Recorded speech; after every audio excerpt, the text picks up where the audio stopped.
So websites can be a great place, as I said, to find art history background information. However, there's another way you can do some research, and that is this. You can use the advanced Google search. Now, once you've entered a search into Google, you will have this option over here under Settings. If you click on Settings, you'll see Advanced Search option is now available. And it creates a more sophisticated way to limit your search. For example, instead of having to put self-portraiture in quotation marks to have it as a phrase, I can use this field to do so, this exact word or phrase. And I definitely want to include all of the words women and Baroque in my search. But where the magic can really happen is down here under this site or domain area. So I could put in, as you saw, .edu or .gov.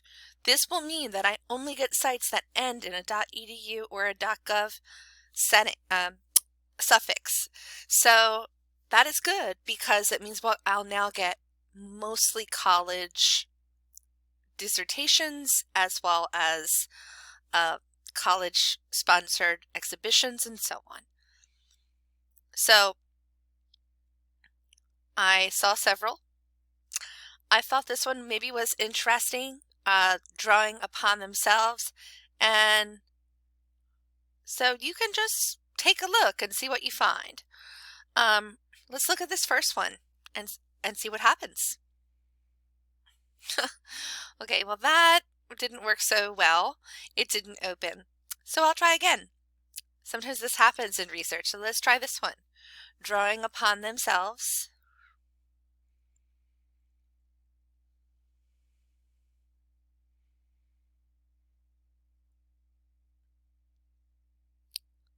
Okay, so this is a dissertation, but they're talking about women's self-portraits specifically.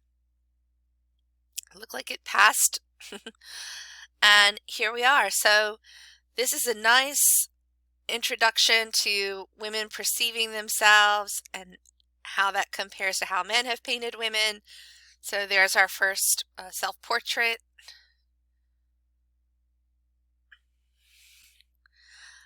And we might even come across the artist you're studying. But regardless, it could be something that you would use. Now, I did notice that I was redirected to a .org here, but I did come to it through the Colorado State University website. Oh, and another thing to mention. In some disciplines, we don't use resources as old as, let's say, 1996, but it's usually okay when you're talking about art history. It moves more slowly in that we don't have to discount things that are 10, sometimes even 20 years old, okay? Or a little bit more. So